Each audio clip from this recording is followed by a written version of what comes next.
Mike Norvell, our old buddy and former Memphis coach, is now, you may have heard, the head coach at the Florida State school, Florida State Seminoles. They are top 5 in the country after 4 wins against LSU, Southern Miss, Boston College, and most recently Clemson, that had me and Roser sprinting around my house as Keon Coleman made an incredible overtime catch in the end zone. Mike Norvell joins us now. Oh, my goodness. Look at him. Hey, man. Hey, look at you. I love the attire today. Wait till you see Devin. Oh, look at that. Wait till you see Devin. We'll put the camera over on him. Look at that. Peter Warwick. Old school Peter Warwick, baby. Hey, man, you still got, look, I'm sure you can feel it, but you still got a lot of people in Memphis. Everybody's rooting for you here. Well, I mean, it's just such a special place. And, you know, the 4 years that I was there in Memphis, I mean, you talk about life-changing. I mean, it really was. And it's not just because of the place, it's the people. And that's one of the things I just love about that city. It's, I mean, great community, so many wonderful people, so many friends. I mean, I still, text back and forth with so many, just people that supported us there, and then, get a chance to continue to root for what we're doing here at Florida State. And I'm grateful for every one of them. And, I'm a huge Memphis Tiger fan and in all sports, and, love seeing them go out there and compete at a high level, and just appreciate you guys. Yeah, man. So, all right, you have an idea of what your team's going to be when you come into the season, and now you've seen them for 4 games, including 2 huge games that you guys have played. What are they versus what you thought they were going to be when the season began? I believed a lot in who they are. I mean, you talk about family, you talk about trying to create a true team, and this team, they care about each other. I mean, they love to work. I mean, we push them hard every single day. They really embrace that, and you see the toughness. I think that, and it's a hard-earned toughness. I know I said after the game, at Clemson, this past weekend, I mean, that was a win that was 4 years in the making, and we've faced plenty of challenges, plenty of ups and downs, but to see our guys in a game that had all the adversity, where they just maintain their poise, they maintain their composure, they continue to fight and believe for what we could do. And, I think that's shown up in the early part of this season. And, the great thing is we're sitting here 4-0, and I don't believe we played our best game. We've got a lot of areas to improve. But, I love coaching this team, and I love the group that's, come to be a part of it. And it's super special to have them, you say, like, love each other and care about each other, because I got to imagine that is harder to pull off now, is it not, when you're grabbing a kid from this school and a kid from this school? And I mean, that's the way college football is. You got to start playing in the portal, and it's a little different than when you were in all of these kids' living rooms, bringing them onto campus, getting them to believe in something, and then them have a ton of life experiences together for maybe 2, 3, 4 years, that now you've got to getting that chemistry from a group of guys that may not know each other before they step on that campus is a little bit different than probably how you built in the past, right? It is. And I mean, it's one of the things that I also think is so very rewarding too, though, because, whether it's the high school, players that come in, whether it's guys that were here on the team when I first got here, whether it's guys that have transferred in, you're looking to find the like-minded individuals and guys that choose to say yes to the expectations, to all the things of how we operate within a program. And then with all the different backgrounds, with all the different stories and experiences that they have, whether it's a transfer or coming from high school, then they've got to come together. They've got to, you build that team, you build that camaraderie, you build that trust. And, trust is one of the hardest things in the world to ever gain. But, it takes time, it takes, the investment. And, I think that's what we've done a great job of, is finding the right fit for Florida State. And, to be able to see that come together, I think it's harder now than it's ever been in college athletics, but it's also, like I said, I think it's one of the most rewarding things when you see it come together the right way. How are you different as a coach? I think you learn from all experiences. You continue to grow. I mean, I'm trying to get better every day. I mean, that's with the good, the bad, the great decisions I make, or sometimes the mistakes that I have. And, I think that, I've definitely grown over the last, now 3.5, 4 years. But, it's still true to the core of what I want a program to be. And, I've talked about it, all the time. I mean, I get one chance to lead this group. And, I just want this this to be the best family that it could possibly be for them during their experience. We've got some wonderful players. We've got some incredible young men, and so I've stayed true to that core. And I think even in the early times of struggle here at Florida State, I mean, it was the belief in knowing what would come, and how we could do it and what it would be, because I believe in those values of what we desire to grow to become, and definitely who I get to do it with. I know you say that, but did you feel a pressure that this team needed to be awesome this season? You guys built on it last year, had a very good year, and did you feel any all right, I've sold this, hey, it's going to keep getting better, and now we've got Jordan coming back, we've got Keon, we've got Johnny Wilson, we got these guys, we're bringing a lot of guys back, and that this team, we need to live up to expectations. This needs to be a year for us. I believe in who I get to coach, and so it's not something I was worried about. It was I was excited about it. I'm excited about opportunity to show who we are. I tell our team, every day, it's about us. It's about us going out and being the best we can be. And if we do that and we continue to grow, I will put no limits to what we can accomplish. But I don't live out of the fear of, oh man, we need to do that. No, let's go do that. I mean, let's go be what I know that we can become. And, it takes work, it takes sacrifice, it takes the commitment to grow to it. It's the same feeling I had.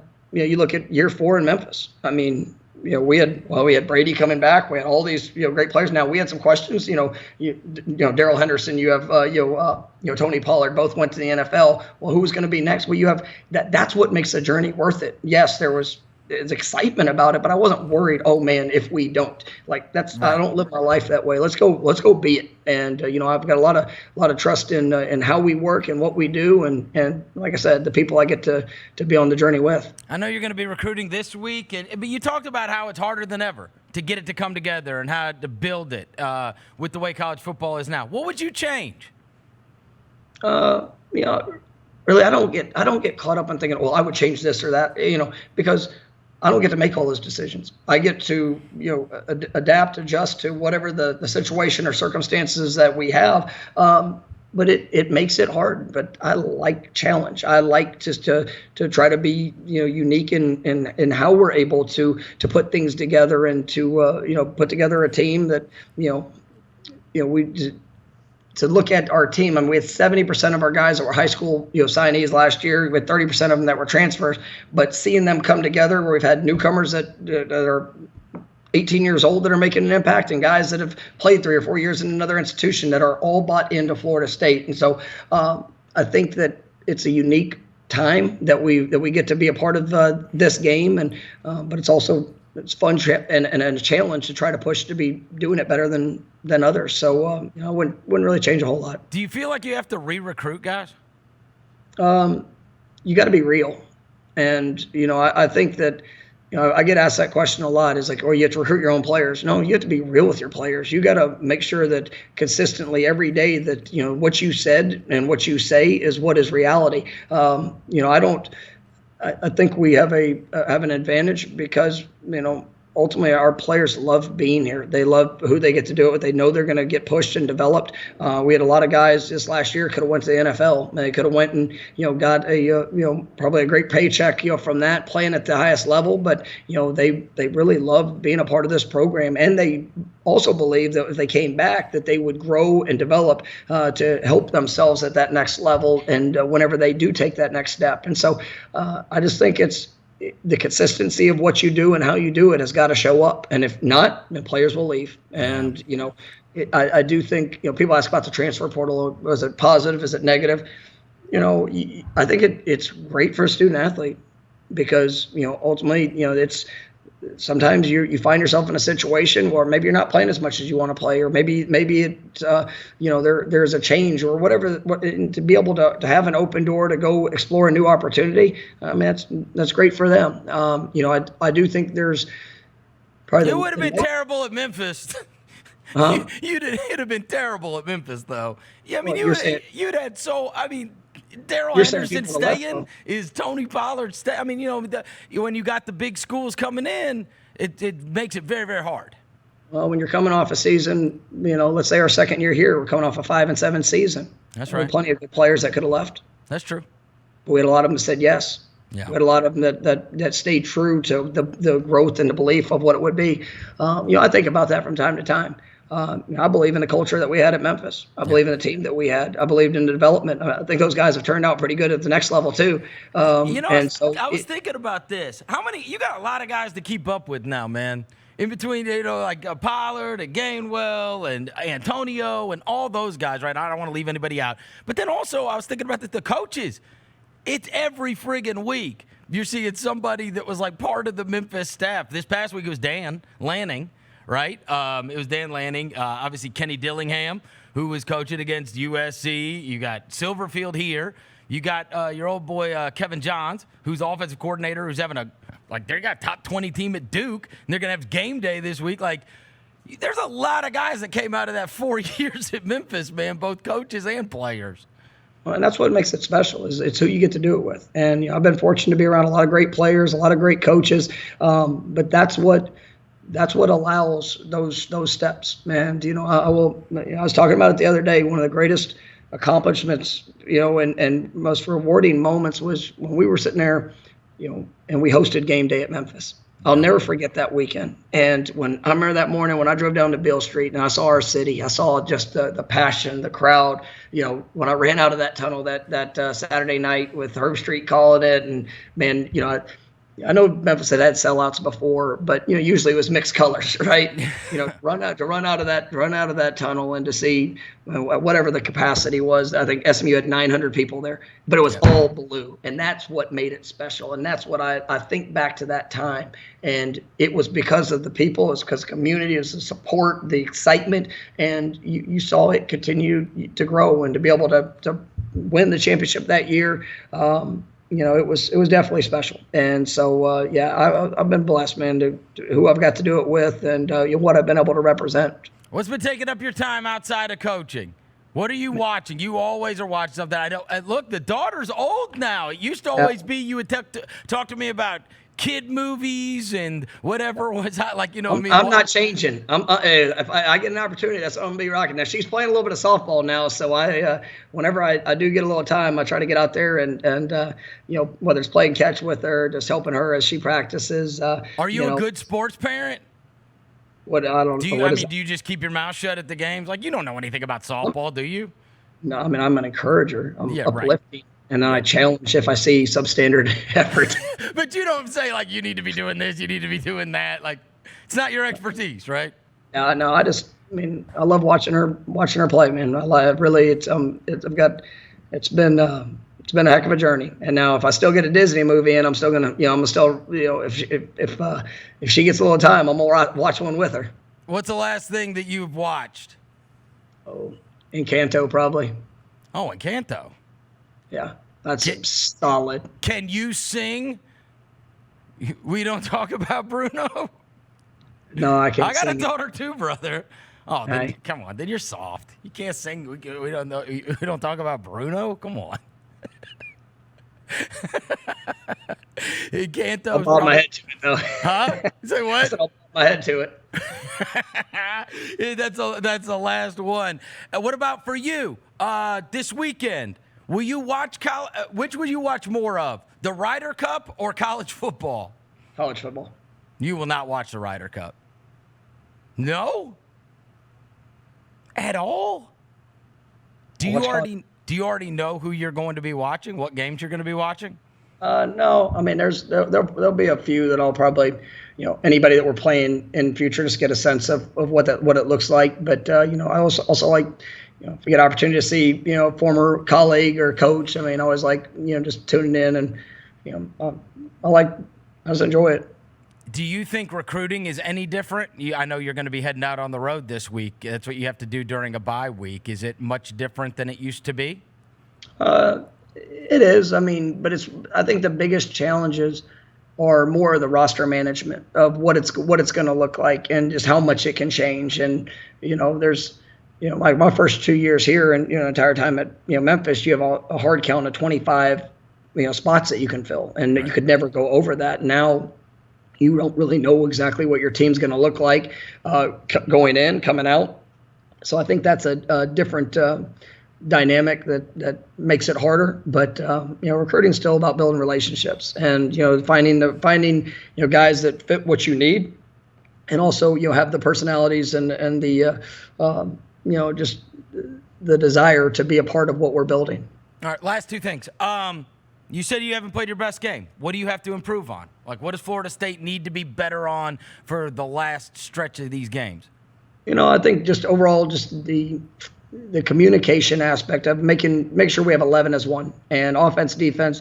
We've had some third down situations where we have to be better, and most of those mistakes have come down to just in the moment. Whether it's a challenging look, whether it's in an adverse situation, being able to execute cleaner, and where we might have 10 guys operating right, but one that you either didn't get the exact call or the exact adjustment, or didn't maybe utilize the right proper technique, and it cost us. And so those are things that we can do. We played at high levels in every game. We wouldn't be sitting at 4-0 if we didn't. But there have been moments where we've had a lapse, or where we haven't executed as well as we could. And it comes down to coaching. It comes down to the continued investment and buy-in with players, and then just that growth. And that's what I love. Even in this bye week, I think our guys have attacked this week and how we've tried to improve, and really excited about the steps we're continuing to take. I've seen your reactions in a lot of wins. That was a big one on Saturday. Your reaction, like that, felt like it was bigger.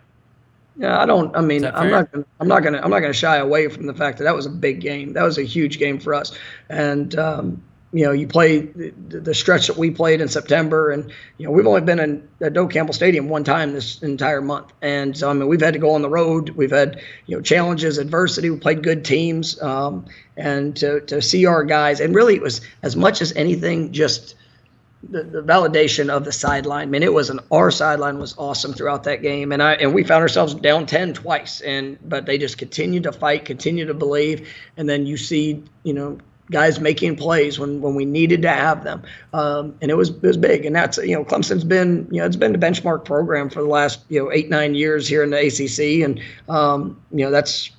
they had a stretch against Florida State that we needed to go, and we needed to get that one. And I think it had 25 straight conference road or home wins. I think it's only second loss since 2016, at home. So that was a big game and a big test. But I was really proud of our players. It's good for your quarterback to have a week off. I was watching the broadcast. They say he's got the left shoulder's hurt. Then he hit the hand on a kid's helmet or something. I'm like, damn, man, Norvell's quarterback's gonna be beat the shit by the time this game's over. Yeah, he's a tough dude, man. He's one of those guys you just absolutely want to root for. He does it all the right way. He's humble, works hard, great leader, and he showcased that toughness. And when we needed it there in overtime, you couldn't have placed it any better. And then Keon made an incredible catch, and just a special moment. No question. Mike Norvell, congrats on the season thus far. We're all rooting for you, man. Roser's here, Devin's here. We all got our Florida State stuff on, and we're watching all the games, man. You guys are the best. Hold on a second. What do you got, I know in Memphis you had a hand in the uniforms. I know you like the way the team look with the uniforms. Do you still have a hand in the uniforms at Florida State, or do you just let them kind of cook with that kind of stuff? Well, we got a great equipment group and staff, but we were able to implement the white helmet, which I think is a nice touch. So we do that. It almost got retired at Boston College if that thing would have ended up. Oh my God! You stressed me out, man. What was it, 31-10? I'm like, what is happening? Why? That was the one time of this year that I thought our guys where we just. We faced a little adversity early in the game, responded well, got up 31-10, and then kind of took a deep breath. And you see how hard it is and how critical it is to keep that edge for 60 minutes. You can't turn it back on. Once they turn it off, it's hard to get them to turn it back on, right? It was good to be able to finish up and get the win there, but it's all about learning lessons, and I thought that we learned some lessons in that game that helped carry over and build confidence in the next one, and it was big to be able to get that win on the road. Every championship DVD's got one of those. You're damn right. They all have one of those. You remember when we got out of there alive? Oh, that's our one. I remember that Tulsa. The Tulsa one. Oh, the Tulsa one, dude. Oh my God! In fact, did it not? Devin mentioned it on Monday with the missed kick. He was like, "Bro, that was so much like the Tulsa thing." Something You about got missed something. kicks, You Coach. do something. You must put a hex on them or something. These kickers with That was an kicks to interesting- kicks to beat That was an you. interesting kicker story, though. Oh God! There's no question that was interesting. Mike, congrats, man. Thanks for coming on with us. Man, absolutely. Appreciate the opportunity. Miss you guys, and y'all keep doing what you do, man. You guys are the best. My man. Thank you, brother. Mike right, go Noles. Norvell, head coach at Florida State. He's the best, man. Yeah, goat. dude.